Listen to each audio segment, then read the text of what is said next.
नमस्कार, स्वागत है आपका आज तक पर। आपके साथ मैं हूं मीनाक्षी गढ़वाल। 2 दिन में लगातार 2 बार राहुल गांधी विवादों में फंसे। कल उनके उत्तर दक्षिण की सियासत वाले बयान पर घमासान बचा और आज मछली मंत्रालय वाला बयान दोहराकर उन्होंने नया विवाद खड़ा कर दिया। पुडुचेरी में भी उन्होंने मछुआरों के लिए मत्स्य मंत्रालय की मांग की थी, जबकि पशुपालन मंत्रालय में ये विभाग पहले से है। इससे पहले उत्तर और दक्षिण के लोगों की अजीब तुलना करके भी वो बीजेपी के निशाने पर आ गए। बीजेपी के कई बड़े नेताओं ने राहुल के बयान को विभाजनकारी सोच वाला बयान बताया। For the first 15 years, I was a member of parliament in the north. So I had got used to a different type of politics. And for me, coming to Kerala was very refreshing. Because suddenly, I found that people are interested in issues. इरादा तो वायनाड में तालियां बटोरने का था, लेकिन राहुल गांधी ने विरोधियों को सवालों के तीर बरसाने का मौका दे दिया। दक्षिण की तारीफ उत्तर के लिए ताना बन गई। वायनाड पर प्यार बरसाया तो अमेठी की आन पर प्रहार बन गया। एक बार फिर सुनिए राहुल गांधी ने आखिरकार क्या कहा। For the first 15 years, I was a member of parliament in the north. So I had got used to a different type of politics. And for me, coming to Kerala was very refreshing. Because suddenly, I found that people are interested in issues. And not just superficially, but going into detail in issues. And recently I was talking to some students in the United States and I said, I really enjoy going to Kerala and I really love going to Wayanad. It is not just the affection, because affection of course is there, but it is the way you do your politics. If I might say so, the intelligence with which you do your politics. So for me it has been a learning experience and a pleasure. बस ऐसे कहते ही राहुल गांधी फंस गए। BJP ने राहुल गांधी को आईना दिखाना शुरू कर दिया। राहुल गांधी पर उत्तर बनाम दक्षिण पर बंटवारा पॉलिटिक्स के इल्जाम लगने लगे। सबसे मुखर हमला स्मृति ईरानी ने किया, जिन्होंने गांधी नेहरू परिवार की पारंपरिक सीट रही अमेठी को राहुल गांधी से छीन लेने में कामयाबी हासिल की थी। राहुल गांधी ने जो बयान दिया, ये उस क्षेत्र के बारे में दिया जिसने 50 साल तक उनके परिवार को सत्ता दी। ये उस क्षेत्र के बारे में बोला जिसमें वो ढोंग करते रहे कि क्षेत्र की जनता मेरे लिए परिवार है। और ये ढोंग सिर्फ उन्होंने नहीं किया, उनके परिवार ने भी किया। और कोई अपने परिवार को इस तरह से सार्वजनिक अपमानित करता है। राहुल गांधी ने केरल के मतदाताओं की सियासी समझ को सराहा। किसी की सराहना करना गलत बात नहीं, लेकिन उन्होंने उत्तर भारत के अनुभवों से जोड़ने की गलती कर दी। बीजेपी ने इस मौके को फौरन लपक लिया। और जो पप्पू पॉलिटिकल पाखंड की पिलपिली प्रयोगशाला बन जाए, तो वो इसी तरह का कि साउथ में रिफ्रेशमेंट और नॉर्थ में एक्सपेरिमेंट। दरअसल जो एक परिवार के घोंसले में सिमटी हुई पार्टी है, परिवार के घोंसले में सिमटी हुई पार्टी और पप्पू के चोचलों में लिपटा हुआ पूरा नेतृत्व, तो यही कांग्रेस पार्टी के संकट का कंटक बना हुआ है। ये कोई इतनी बड़ी चीज नहीं है। अपने अलग अलग हर आदमी अपने इलाके के बारे में कहता है। और जहां तक विघटन की और बंटवारे की राजनीति, तो भारतीय जनता पार्टी किसी को इस बारे में लेसन न दे। पूरे देश को धर्म के नाम पर हर चीज के बारे में एक दूसरे से बांटा है इन्होंने, और अपनी समझ की चीजों को दुनिया पर थोपने पर आमादा किया है। राहुल गांधी का ये बयान जोखिम भरा था और इसका खामियाजा कांग्रेस को भुगतना पड़ रहा है। उत्तर भारत में औंधे मुंह गिर चुकी कांग्रेस दक्षिण के भरोसे खड़ी नहीं हो सकती। राहुल गांधी वायनाड में भले और मजबूत हो जाएं, लेकिन कांग्रेस को ऐसे बयान और कमजोर ही करेंगे। त्रिवेंद्रम से पी गोपी कृष्णन उन्मिथन के साथ ब्यूरो रिपोर्ट आज तक। हालांकि राहुल गांधी के बयान पर केंद्रीय मंत्री स्मृति ईरानी ने तीखी टिप्पणी की। स्मृति ईरानी से बात की आज तक संवाददाता हिमांशु मिश्रा ने। हमारे साथ बातचीत करने के लिए केंद्रीय मंत्री स्मृति ईरानी। स्मृति जी, आप अमेठी से सांसद हैं। कल राहुल गांधी एक सभा में एक जवाब दे रहे थे। उन्होंने कहा कि वो 15 साल एक ऐसे क्षेत्र से थे जहां से वो अब यहां चुनकर आए तो तरोताजा फील करते हैं। उनको लगता है कि लोग यहां पे मुद्दों को समझते हैं। वो बात अमेठी की कर रहे थे क्योंकि 15 साल वो वहीं से सांसद रहे। देखिए, राजनीति में हार और जीत राजनीतिक जीवन का एक अभिन्न अंग है। अमेठी से मैं भी चुनाव हारी थी साल 2014 में। मैं चांदनी चौक से भी साल 2004 में चुनाव हारी थी। गुजरात से 2 बार सांसद रही, लेकिन कभी भी मैंने गुजरात में या महाराष्ट्र में, जहां से मेरी राजनीतिक जीवन की शुरुआत हुई, कभी भी उस जनता को नहीं कोसा जिस जनता ने मुझे हराया। क्योंकि हार जीत, जैसे कि मैंने कहा, राजनीतिक जीवन का एक अभिन्न अंग है। लेकिन राहुल गांधी ने जो बयान दिया, ये उस क्षेत्र के बारे में दिया जिसने 50 साल तक उनके परिवार को सत्ता दी। ये उस क्षेत्र के बारे में बोला जिसमें वो ढोंग करते रहे कि क्षेत्र की जनता मेरे लिए परिवार है। और ये ढोंग सिर्फ उन्होंने नहीं किया, उनके परिवार ने भी किया। और कोई अपने परिवार को इस तरह से सार्वजनिक अपमानित करता है? राहुल गांधी ने कहा कि 15 साल जहां से वो सांसद रहे वहां के लोग खोखले हैं। राहुल गांधी ने कहा कि जहां से वो सांसद हैं, 15 साल तक जहां से उनका अनुभव रहा संसदीय, वहां के लोग उतने बुद्धिमान नहीं हैं जितने राहुल गांधी हैं। मुझे लगता है इस प्रकार की घृणा और नफरत को अपने आप में हार के 1.5 साल बाद भी पालना इस बात का संकेत है कि वो किस प्रकार के व्यक्ति हैं, जो किस प्रकार की रंजिश रखते हैं, जो किस प्रकार का द्वेष रखते हैं। वो संसदीय क्षेत्र जिसने 50 साल उनके परिवार को आशीर्वाद दिया, उस संसदीय क्षेत्र का अपमान करके वो अपने आप को गौरवान्वित महसूस करते हैं। मुझे लगता है इससे ज्यादा तुच्छ राजनीति हाल फिलहाल में किसी ने देखी नहीं होगी। स्मृति जी, पूरी की पूरी बीजेपी, पूरा उत्तर प्रदेश इस बात को लेकर आगे बढ़ रहे हैं कि उन्होंने देश को बांटने की कोशिश की, नॉर्थ और साउथ में। उनको लगा कि वो दक्षिण भारत में अपनी राजनीति को चमका लेंगे, उत्तर भारत को अपमानित करके। और ये पहली उनकी इस प्रकार का उनका कोई राजनीतिक पैंतरा नहीं है। असम जब गए तब उन्होंने गुजरात और गुजरातियों का अपमान किया। आप मुझे बताइए हिमांशु जी, हम सब एक ही देश के वासी हैं, क्या अपने ही देश में अपने ही नागरिकों का, अपने ही प्रदेशों का अपमान कोई भी हिंदुस्तानी कर सकता है? ये हिंदुस्तान के खिलाफ हमेशा नफरत की भावना क्यों पालते हैं, मेरी समझ में नहीं आता। बार बार राजनीतिक विश्लेषण करते वक्त लोगों ने कहा है कि बेचारे राहुल गांधी को राजनीति में धकेला गया है, उनकी मंशा और इच्छा नहीं है। ये समझ में आता है कि अगर वो राजनीति पर से घृणा करें, लेकिन जनता से उनकी जो घृणा है वो किसी के भी समझ के परे है। अंगूर खट्टे हैं ऐसा लोग बोलते हैं, लेकिन अनुभव इतना खट्टा हो कि आप अपनी राजनीति में प्राण फूंकने के लिए देश का, प्रदेश का और जनता का अपमान कर दें। एक हफ्ते पहले राहुल ने पुडुचेरी में जो गलती की थी, केरल के कोल्लम में आज उसे जस का तस दोहरा दिया। मत्स्य मंत्रालय वाले बयान पर बुरी तरह गिरने के बावजूद आज राहुल गांधी ने एक बार फिर वही बयान दिया।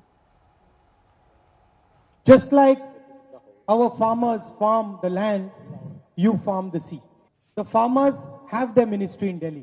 You don't have a ministry in Delhi. No one speaks for you in Delhi. So the first thing I would like to do is have a ministry dedicated to the fishermen of our country, so that your issues can be defended and protected across the country. Rahul Gandhi के इस बयान पर एक बार फिर जवाब दिया केंद्रीय मंत्री गिरिराज सिंह ने। इसी तरीके का बयान जो है राहुल गांधी ने जो है वो असम में दिया था गुजरात को लेकर। मैं तो कहा कि ये पूरे देश में भ्रम फैलाना चाहते हैं, और ये चाहे मेरे विभाग में जिस ढंग से कर रहे हैं, चाहे आम वो भ्रम फैला रहे हैं, वो भ्रम फैला करके अब तो लगता है कि मैं तो ये नहीं कहता कि भरम का हफीम जरूर वो खा लिए। जो एक डिपार्टमेंट हो, फिशरी डिपार्टमेंट, जिसमें वो क्वेश्चन करते हों खुद अपने हस्ताक्षर से, उस विभाग के विषय में भी पूछते हैं कि एक अलग मछुआ का विभाग होगा। मछुआ का विभाग है अलग से, पशुपालन में 2 विभाग है, एक विभाग पशुपालन है, दूसरा मछुआ का है, दोनों के सेक्रेटरी है, दोनों के बजट अलग अलग हैं, और उनको ज्ञान नहीं होगा। मैं ज्ञान दे देता हूं कि देश में 8000 किलोमीटर जो कोस्टल एरिया है, वहां हम हर गांव में एक सागर मित्र बना रहे हैं मछुआरों के हित के लिए। बंगाल में पामेला गोस्वामी ड्रग्स केस में बीजेपी नेता राकेश सिंह को पुलिस ने गिरफ्तार कर लिया। पामेला ने राकेश पर खुद को फंसाने का आरोप लगाया है।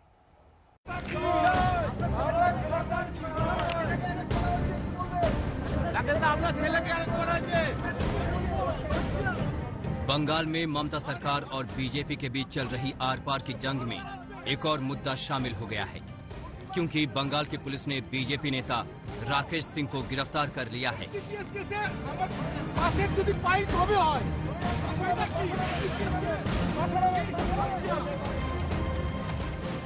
राकेश सिंह बीजेपी युवा मोर्चा की एक्टिविस्ट पामेला गोस्वामी के आरोपों में ड्रग्स केस में फंसे हैं। ड्रग्स रखने के आरोपों में घिरी पामेला ने राकेश पर खुद को फंसाने की तोहमत मढ़ी है। लेकिन मामला सिर्फ ड्रग्स केस का नहीं, मुद्दा राजनीति का है। एक और जब सीबीआई की जांच बंगाल की सीएम ममता बनर्जी के भतीजे अभिषेक बनर्जी के घर तक पहुंची है, तो दूसरी ओर पामेला केस के जरिए कोलकाता पुलिस ने राकेश सिंह पर शिकंजा कस दिया है। राकेश की गिरफ्तारी पूर्वी बर्धवान के गलसी से तब हुई जब वो कोलकाता पुलिस के समन को नजरअंदाज कर दिल्ली के लिए कूच कर रहे थे।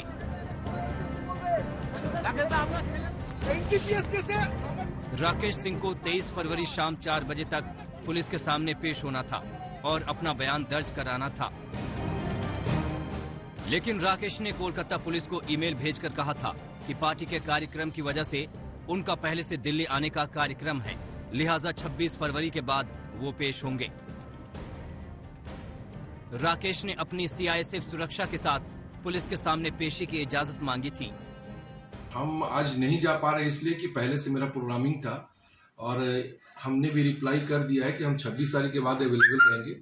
उसके बाद यदि आप कभी बुलाओगे तो हम जाएंगे। कंडीशन रखे हैं कि मेरा जो सेंट्रल सिक्योरिटी फोर्स है उसमें एक जन जाएंगे, जो हमारे पीएसओ हैं वो जाएंगे और मेरे 2 एडवोकेट जाएंगे। अभी कलकत्ता पुलिस का जो रवैया है वो एक पॉलिटिकल पार्टी के नेता लोगों को खुश करने का है। राकेश दिल्ली जा पाते उससे पहले गिरफ्तार हो गए, तो उधर कोलकाता पुलिस मानो पहले से तैयार बैठी थी।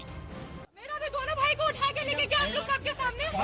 पिछले 3 घंटे से आप लोग क्या गया है मेरे घर में 10 पुलिस लोग जमा, 10 लोग सर्च, फिर वो लोग एक अलमारी एक डोर सर्च किया।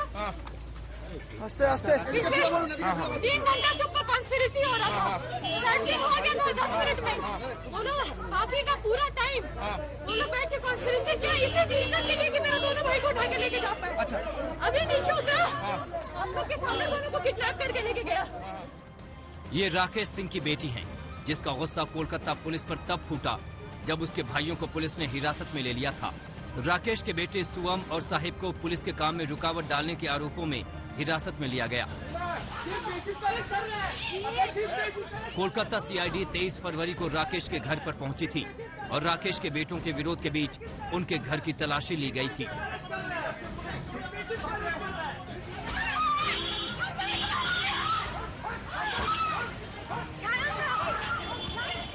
पहले उन्होंने कहा कि आप अपने पापा को बुलाइए, एक नोटिस देना है, जस्ट नोटिस।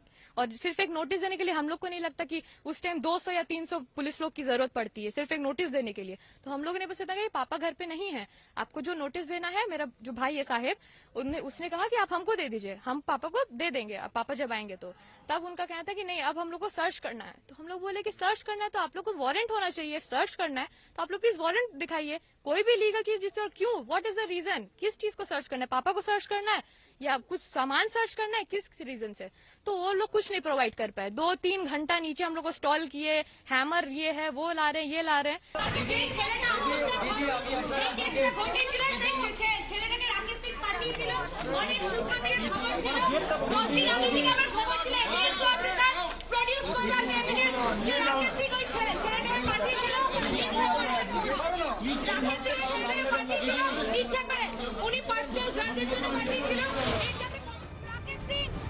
उन्नीस फरवरी को गिरफ्तार हुई पामेला ने अपनी ही पार्टी के नेताओं का नाम लेकर टीएमसी को मुद्दा दे दिया है। एक और बीजेपी कार्यकर्ताओं के तौर पर ड्रग्स केस में उसका शामिल होना और फिर बीजेपी के नेताओं का नाम लेना राजनीतिक तूल पकड़ रहा है। हालांकि राकेश कोलकाता पुलिस कमिश्नर को चिट्ठी लिखकर पुलिस के खिलाफ मानहानि का केस करने की चेतावनी दे चुके हैं। इंद्रजीत कुंडू और प्रेमा के साथ अनुपम मिश्र, कोलकाता, आज तक।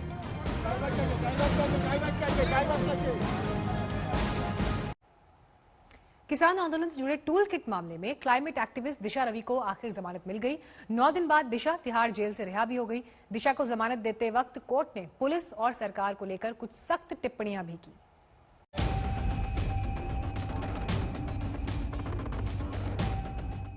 किसान आंदोलन को भड़काने से लेकर इसके खालिस्तानी कनेक्शन तक के संगीन इल्जामों से घिरी दिशा को कोर्ट से बड़ी राहत मिली।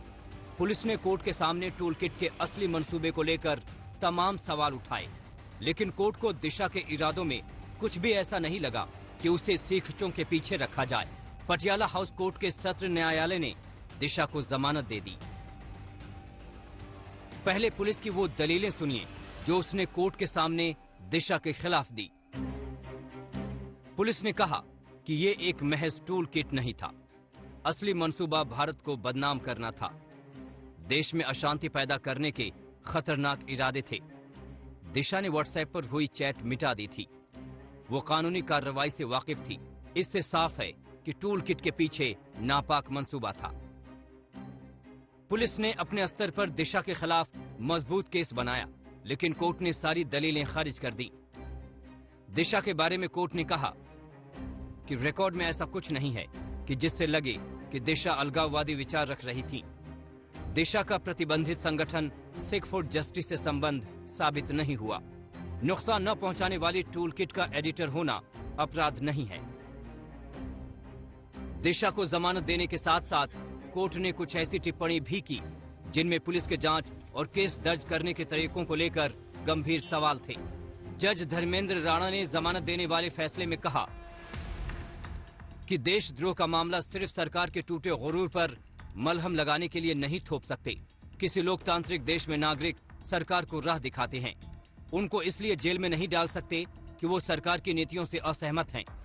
विचारों में मतभेद और असहमति सरकार की नीतियों में निष्पक्षता लाती है और जागरूक नागरिक हमें हम मिलाने वाले लोगों के मुकाबले समृद्ध लोकतंत्र की पहचान है।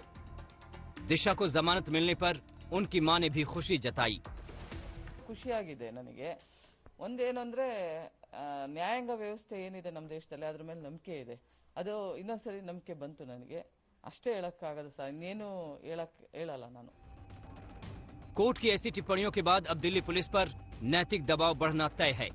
ऐसे में पुलिस अगर टूल किट केस को आगे बढ़ाएगी तो किस तरह, ये देखना अहम होगा। दिल्ली से पूनम शर्मा के साथ अनिशा माथुर, आज तक। तो शुरुआत कर रहे हैं हम इस वक्त की बड़ी खबर के साथ। कोरोना के खिलाफ जंग में भारत ने अब नई तैयारी के साथ दूसरे चरण में प्रवेश करने के लिए पूरे इंतजाम कर लिए हैं। आपको बता दें, कोरोना टीकाकरण को लेकर ये बड़ी खबर आ रही है। 1 मार्च से अब टीकाकरण की दूसरे चरण की शुरुआत होगी, जिसमें सीनियर सिटीजन यानी 60 साल के ऊपर के लोगों का वैक्सीनेशन होगा।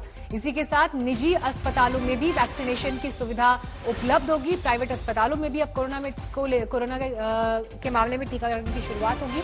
ये बड़ी खबर इस वक्त आ रही है।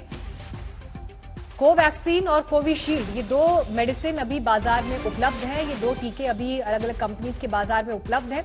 अब सरकार के 10,000 से ज्यादा सेंटर्स पर फ्री टीकाकरण का ये फैसला है। कैबिनेट ने इसे हरी झंडी दे दी है।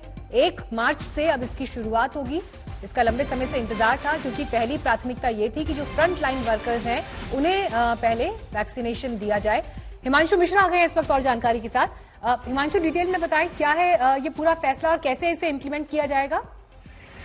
देखिए मीनाक्षी, मैं आपको बता दूं कि सरकार का जो दूसरा वैक्सीकरण का चरण शुरू होगा 1 मार्च से, उसमें 60 साल से ऊपर जो भी लोग हैं उनको वैक्सीनेशन दिया जाएगा और 45 साल से ज्यादा के जो उम्र के लोग हैं जो किसी बीमारी से पीड़ित हैं और जो बहुत गंभीर बीमारी है उनको वैक्सीनेशन दिया जाएगा। ये सरकार के 10,000 सेंटर्स पे स्कीम चलाई जाएगी और गवर्नमेंट सेंटर्स जो होंगे उस पे ये वैक्सीनेशन जो है वो फ्री लगाया जाएगा इन दोनों कैटेगरीज में। लेकिन प्राइवेट सेंटर्स जो है 20,000 नए सेंटर्स जो प्राइवेट सेंटर होंगे वहां पे भी वैक्सीनेशन का कार्यक्रम होगा। लेकिन जो प्राइवेट सेंटर्स पे वैक्सीनेशन कोविड का होगा उसके लिए जो भी अमाउंट होगा वो हेल्थ मिनिस्ट्री अगले 3 से 4 दिन के अंदर तय करेगी। लेकिन इतना जरूर है कि सरकार की तरफ से अब जो है वैक्सीनेशन का जो कार्यक्रम है दूसरे चरण का, उसको ज्यादा विस्तृत और विस्तार से जो है वो किया जा रहा है। जी हिमांशु, प्राइवेट अस्पतालों में भी अब सुविधा दी जाएगी वैक्सीनेशन की, तो कितना इसके लिए चार्ज किया जाएगा, इसके लिए क्या प्रक्रिया रहेगी, इस पर क्या अभी कुछ स्पष्ट किया गया है? देखिए, प्राइवेट हॉस्पिटल्स जो है वो 20,000 सेंटर्स होंगे, लेकिन उसमें क्या चार्ज, वैक्सीनेशन का चार्ज लिया जाएगा, इसको लेकर हेल्थ मिनिस्ट्री की तरफ से जो है अगले 3 से 4 दिन के अंदर जो है वो गाइडलाइन जो है जारी की जाएगी। उसमें बताया जाएगा कि वैक्सीनेशन का चार्ज क्या होगा। लेकिन इतना जरूर है 3 से 4 दिन में जो वैक्सीनेशन का चार्ज है उसको हेल्थ मिनिस्ट्री बता देगी, उसकी एक नई गाइडलाइन होगी, क्योंकि प्राइवेट सेंटर्स में भी जो है वो वैक्सीनेशन का कार्यक्रम चलाया जाएगा। तो ये मान के चला जा सकता है कि बहुत ही नॉमिनल एक्सपेंस पे जो है वो वैक्सीनेशन किया जा सकता है प्राइवेट सेंटर पे भी। लेकिन सरकार के जो 10,000 सेंटर हैं जिसपे 60 साल से ज्यादा उम्र के लोग हैं और जो 45 साल से ज्यादा उम्र के लोग हैं जिनको गंभीर बीमारी है, जो किसी बीमारी से ग्रस्त हैं, उनको भी वैक्सीनेशन दिया जाएगा। लेकिन गवर्नमेंट सेंटर्स पे ये फ्री होगा। प्राइवेट सेंटर्स के लिए सरकार कीमत जो है अगले। शुक्रिया हिमांशु इस तमाम जानकारी के लिए आपका। तो अब 1 मार्च से सीनियर सिटीजन्स को भी इंजेक्शन लगने की शुरुआत हो जाएगी। लेकिन अब हम बढ़ते हैं आगे, रुक करते हैं अगली बड़ी खबर का, जो कोलकाता से इस वक्त आ रही है। ड्रग्स केस में गिरफ्तार बीजेपी नेता राकेश सिंह की बात, जिन्हें अब से कुछ देर पहले एनडीपीएस कोर्ट में पेश किया गया। एनडीपीएस कोर्ट ने फिलहाल राकेश सिंह पर अपना फैसला सुरक्षित रखा है। जब राकेश सिंह को कोर्ट से बाहर लाया जा रहा था तो वहां पर उनके समर्थक भी मौजूद थे और इस दौरान राकेश सिंह के समर्थन में नारेबाजी की तस्वीर भी दिखाई दी। हालांकि एनडीपीएस कोर्ट ने राकेश सिंह को लेकर फैसला फिलहाल सुरक्षित रखा है। ड्रग्स केस में बीजेपी नेता की आपको बता दें कल रात गिरफ्तारी हुई थी और उसके बाद आज उन्हें एनडीपीएस कोर्ट में पेश किया गया। गिरफ्तारी के दौरान भी एक नाटकीय अंदाज में ये गिरफ्तारी हुई, जिस दौरान वहां पर बड़ी संख्या में पुलिसकर्मी पहुंचे तो समर्थक भी थे। वहीं परिवार ने नाराजगी जाहिर की कि जिस तरीके से गिरफ्तारी हुई वो सही नहीं थी। लेकिन अब एनडीपीएस कोर्ट ने फैसला सुरक्षित रखा है। किसान आंदोलन को लेकर संगठनों ने रणनीति की धार और तेज करने का फैसला किया है। लड़ाई आर पार की होगी। राकेश टिकैत कह रहे हैं कि संसद मार्च होगा और इस बार 40 लाख ट्रैक्टर का वो दावा कर रहे हैं कि ये इस मार्च में शामिल होंगे। किसानों की महापंचायत में रण पर फैसला हो रहा है, लेकिन संगठनों में आपसी तनातनी भी दिखाई दे रही है। ये राजस्थान का किसान 1300 रुपए में अपना बाजरा नहीं बेच सका और हल चलाने वाला हाथ नहीं जोड़ेगा। पार्लियामेंट पर जाएंगे, कहेंगे जाएंगे, ये 4 लाख ट्रैक्टर नहीं होगा, 40 लाख ट्रैक्टर जाएगा, 40 लाख ट्रैक्टर। किसान नेता राकेश टिकैत ने फिर भरी हुंकार। इस हुंकार में छिपा है किसान आंदोलन का पूरा प्लान। राजस्थान के सीकर में संयुक्त किसान मोर्चा की महापंचायत में टिकैत ने चेतावनी दी कि अगर तीनों कृषि कानून वापस नहीं हुए तो संसद का घेराव होगा। 40 लाख ट्रैक्टर दिल्ली कूच करेंगे। और ये किसान भी वही है, अब की कॉल पार्लियामेंट की होगी, पार्लियामेंट की, और कहेगा जाएंगे, पार्लियामेंट पर जाएंगे, कहेगा जाएंगे, ये 4 लाख ट्रैक्टर नहीं होगा, 40 लाख ट्रैक्टर जाएगा, 40 लाख ट्रैक्टर। अब की बार हर क्रांति होगी। हर क्रांति में क्या क्या चीज इस्तेमाल होती है, वो सारी चीजें इस्तेमाल होगी हर क्रांति में। वो 12 सिंगा भी जाएगा, 6 सिंगा भी जाएगा उसमें। संसद का घेराव कब होगा इसकी कोई तारीख तो टिकैत ने नहीं दी, लेकिन सरकार पर वो जमकर बरसे।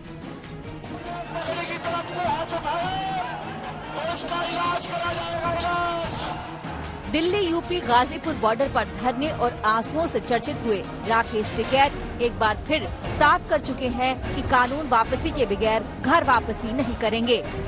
कानून वापसी ले गए, एमएसपी का कानून बना दें। ये किसान बाजरी, ये राजस्थान का किसान 1300 रुपए में अपना बाजरा नहीं बेचेगा।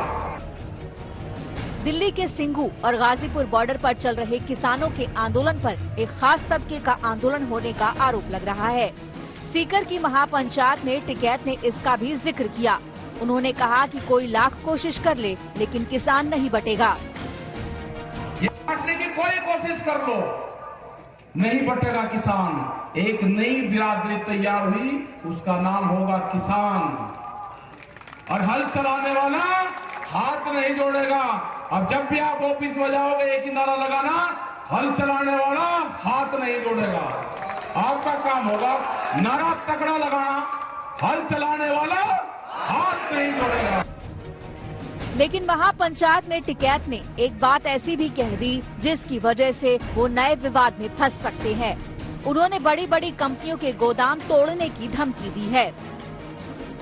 गोदाम, जो बड़े बड़े गोदाम बने हैं ना, वे गोदाम तोड़ने पड़ेंगे, उनकी झोपड़ियां बनानी पड़ेगी गोदामों की।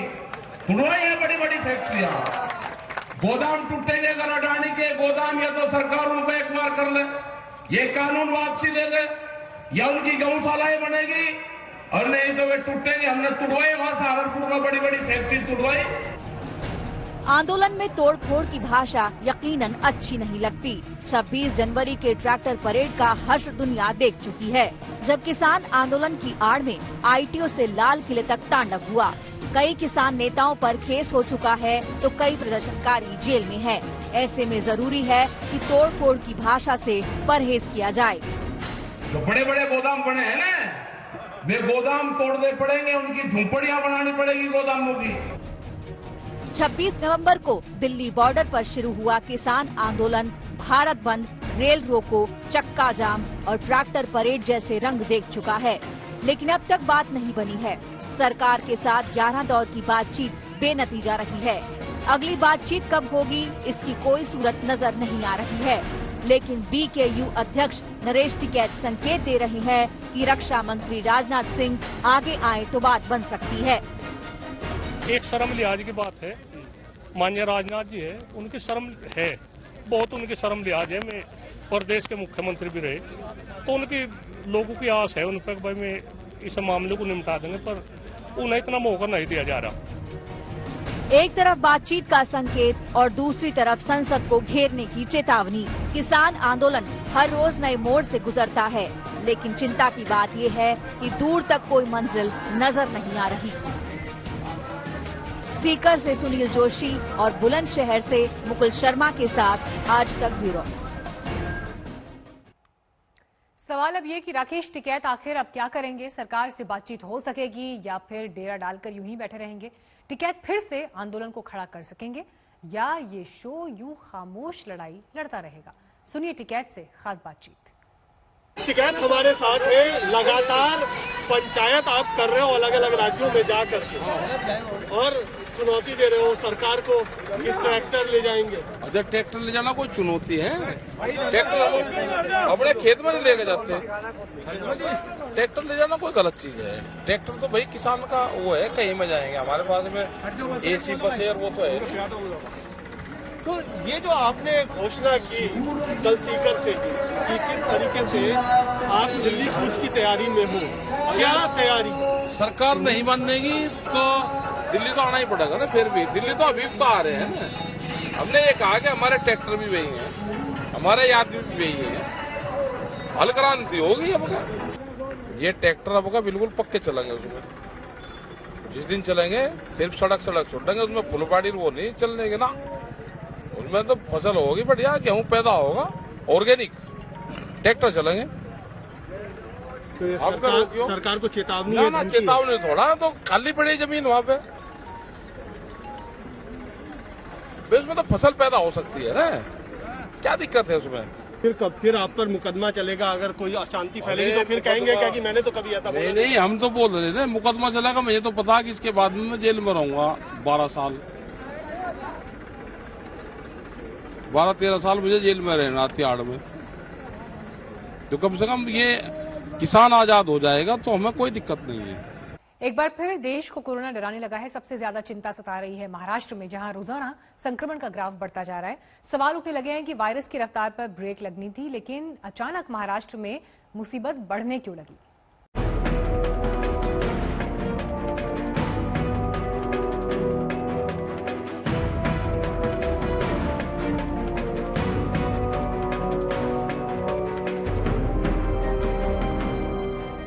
जब नुमाइंदे मनमर्जी पर उतर जाएं, तो हालात क्यों नहीं बिगड़ेंगे? जब वाहवाही लूटने और रसूख बताने के लिए नेताजी कायदे कानून की परवाह भूल जाएं, तो क्यों नहीं बेकाबू होगा कोरोना। लंबे लंबे ज्ञान देने वाले नेता खुद उस पर अमल भूल जाएंगे तो क्यों नहीं बढ़ेगा खतरा। महाराष्ट्र के मंत्री संजय राठौर वाशिम पहुंचे थे, जहां उनके स्वागत में ढोल नगाड़ों के साथ हजारों की संख्या में समर्थक मौजूद थे। जश्न का माहौल था।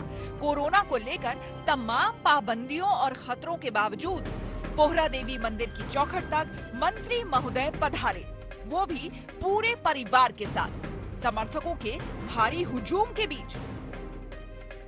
अभी 3 दिन पहले ही उद्धव ने चेताया था, कोरोना रोकने के लिए सोशल डिस्टेंसिंग और मास्क जैसे प्रोटोकॉल पालन करने की चेतावनी दी थी। लेकिन वाशिम और यवतमाल की भीड़ को देखकर कतई नहीं कहा जा सकता कि मंत्री या समर्थकों को कोई भी फिक्र थी।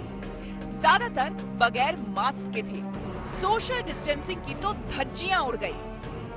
हर मंत्री ने अभी आगे से ध्यान रखना चाहिए कि इस तरीके से उनकी वजह से कोई गर्दी ना जमे, और सारे लोगों ने, सारे पक्ष के लोगों ने कोरोना को मिलकर ही मात देना चाहिए। और किसी ने, हर आदमी एक रोल मॉडल होता है, सबने अपनी जवाबदारी लेनी चाहिए। सब अपनी जवाबदारी लेंगे तो मुझे नहीं लगता है कि हमें और डरने की जरूरत पड़ेगी।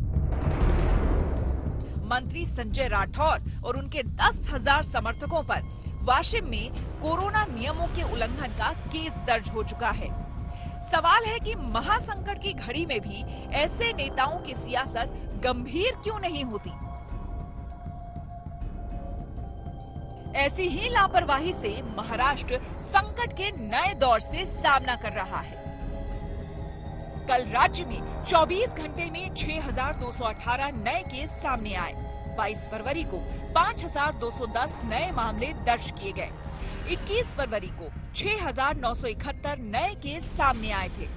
वहीं 20 फरवरी को 6,281 लोग संक्रमित हुए, जबकि 19 फरवरी को 6,112 नए मामलों ने डराया। सबसे गंभीर हालात पुणे, मुंबई, ठाणे, अमरावती, नागपुर जैसे जिलों में हैं। बढ़ते संकट के बीच अमरावती में तो लॉकडाउन तक लगाया जा चुका है।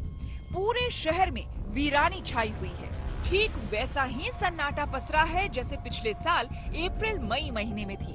प्रशासन कड़ाई से लॉकडाउन का पालन कर रहा है, लेकिन मंगलवार को आए 926 केस ने इशारा कर दिया कि छोटी सी लापरवाही भी बड़ा घातक वार करेगी।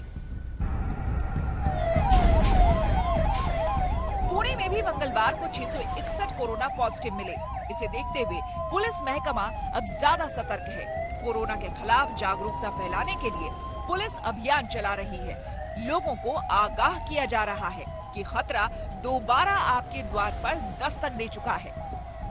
सिचुएशन अंडर कंट्रोल है, अमरावती जैसी बिल्कुल सिचुएशन नहीं, लेकिन ये चिंता की बात जरूर है कि फरवरी के पहले हफ्ते में जो एक्टिव पेशेंट की जो संख्या थी वो 1300 थी। आज करीबन 3000 से ज्यादा भी एक्टिव पेशेंट यहाँ पे हमें आज दिख रहे हैं। तो मुझे लगता है कि पिछले 8-10 दिन में 2000 पेशेंट यहाँ पे बढ़े हैं। मुंबई में भी कोरोना ने वापसी की है। फिर से बढ़ते केस डराने लगे हैं। बीएमसी पहल कर रही है कि हालात सुधरे। उद्धव सरकार लगातार कड़े फैसले ले रही है ताकि संक्रमण का ग्राफ गिरे। मैं देखूंगा, आते जाते हुए देखूंगा, मेरे जो लोग हैं उनसे बातचीत करूंगा। जिन लोगों को लॉकडाउन नहीं चाहिए वो मास्क पहनेंगे, जिन लोगों को मास्क लॉकडाउन चाहिए वो मास्क नहीं पहनेंगे। सिंपल है। लॉकडाउन अगर नहीं चाहिए तो जो 3 चीज हमेशा मैं कहते आ रहा हूं, मास्क पहनिए, हाथ धोइए और एक दूसरे से एक सुरक्षित अंतर रखिए। मुंबई में मंत्रालय के कर्मचारियों के लिए नया फरमान जारी कर दिया गया है। फिर से वो 2 शिफ्ट में दफ्तर जाएंगे। कोरोना की वापसी पर मचे हड़कंप के बीच कल आईसीएमआर ने कहा है कि महाराष्ट्र के नए संकट का नए वायरस स्ट्रेन से कोई लेना देना नहीं है। अमरावती से धनंजय साबले और वाशिम से जाका खान के साथ साहिल जोशी, मुंबई आज तक। देश के वैज्ञानिकों ने रिकॉर्ड समय में वैक्सीन बनाकर देश का सिर ऊंचा कर दिया। इसके बावजूद भारत के कई राज्य कोरोना की दूसरी लहर की आशंका से कांप रहे हैं। ऐसा तब है जब हमारे डॉक्टर्स के हाथ वैक्सीन है, फिर भी महाराष्ट्र के कुछ इलाकों में नियंत्रित लॉकडाउन लगाना पड़ रहा है। लेकिन सवाल उठता है, आखिर ऐसी परिस्थिति आई क्यों?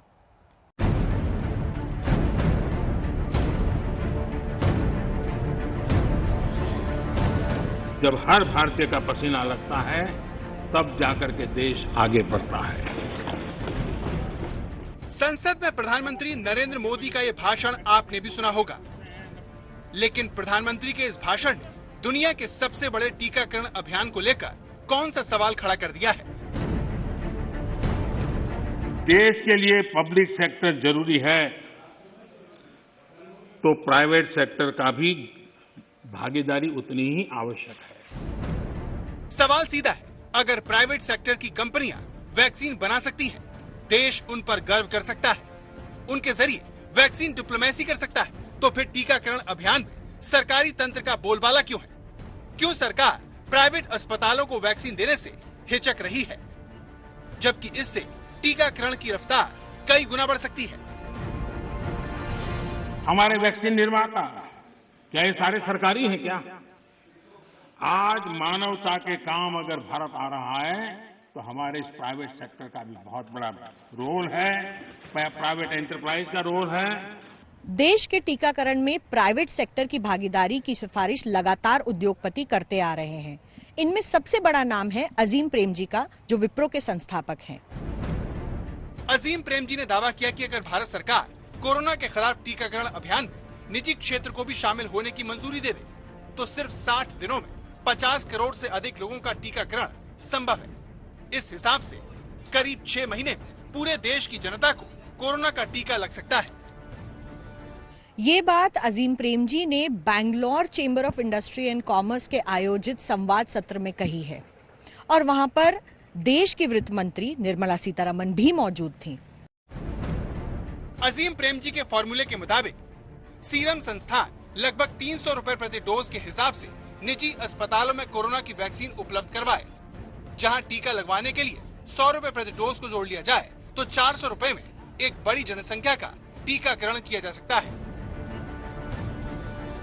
और अगर ऐसा हुआ तो आपका वैक्सीन लगाने का इंतजार खत्म हो जाएगा। आप किसी भी निजी अस्पताल में जाकर वैक्सीन लगा पाएंगे। सिर्फ आपको बताई हुई जो तय रकम है वो चुकता करनी होगी और आप कोरोना के खौफ को पीछे छोड़ देंगे। देश में एक बहुत बड़ी आबादी है जो ना तो वैक्सीन से डरती है और ना ही उसे भारतीय वैक्सीन पर शक है, बल्कि करोड़ों लोग वैक्सीन लगवाकर सामान्य जिंदगी जीने का रोज इंतजार कर रहे हैं। आपके वैक्सीन वाले इसी सपने को पूरा करने के लिए आज तक एक मुहिम शुरू कर रहा है, जिसके 3 ठोस कारण हैं, जिनके आधार पर हम कह रहे हैं, सरकार अब एक काम कीजिए, वैक्सीन अब बांट दीजिए। ये तस्वीर हमारी बात को मजबूती देगी, क्योंकि जिस जनता को वैक्सीन लगनी चाहिए वो महाराष्ट्र में कोरोना के बढ़ते खतरे के बीच डंडे खा रही है। जनता की इस दुर्गति की वजह उद्धव ठाकरे के जिम्मेदार मंत्री, नाम है संजय राठौर, जो हजारों कार्यकर्ताओं के साथ वाशिम के मंदिर दर्शन के लिए पहुंचे। समर्थक स्वागत सत्कार के लिए इकट्ठा होते हैं, लेकिन पिट जाते हैं। देश में वैक्सीनेशन की रफ्तार इसलिए जरूरी है क्योंकि महाराष्ट्र में पिछले 4 हफ्ते के अंदर कोरोना के मामले में 132% का इजाफा देखने को मिला है। पिछले 7 दिन के अंदर महाराष्ट्र में 34,788 लोग कोरोना संक्रमित पाए गए, जबकि 9 से 15 फरवरी के बीच ये आंकड़ा 18,841 था। यानी हफ्ते भर में कोरोना के मामले दोगुने हो गए। इसी का नतीजा है कि महाराष्ट्र में लॉकडाउन लगाया जा रहा है। विदर्भ इलाका राज्य में कोरोना की महामारी का केंद्र बनकर उभरा है, जहां हालात तेजी से बिगड़ रहे हैं। आपने देखा है कि दुनिया के हर देश में जो कोरोना की वेव आती है एक साथ नहीं आती है, हर राज्यों में, हर देश में अलग अलग टाइम पे आती है। पहले भी हमने देखा कि भारत में, यूरोप और अमेरिका के बाद में वेव आई है। इनफैक्ट दिल्ली में भी कोरोना की वेव मुंबई से काफी देर में आई थी। तो बाकी राज्यों को भी सतर्क रहने की जरूरत है। अर्ली वार्निंग, अर्ली साइंस हो सकता है, अभी से आप प्रिकॉशन लेके चलिए, हो सकता है ये बाद में फैल करके दूसरे राज्यों में भी पहुंचे। महाराष्ट्र की तरह देश के 4 राज्यों में भी कोरोना का संकट गहराता जा रहा है। इसमें पंजाब, जम्मू कश्मीर, चंडीगढ़ शामिल है। महाराष्ट्र में पिछले 10 दिन, पंजाब में 12, चंडीगढ़ में 10 और जम्मू कश्मीर में 7 दिन के अंदर लगातार एक्टिव केस बढ़ रहे हैं। देश के वैज्ञानिक रिकॉर्ड समय में वैक्सीन देकर अपना काम कर चुके हैं। भारत कोरोना को रोकने वाले हथियार से लैस है, फिर भी एक्सपर्ट डरे हुए हैं क्योंकि भारत के टीकाकरण की रफ्तार बहुत धीमी है।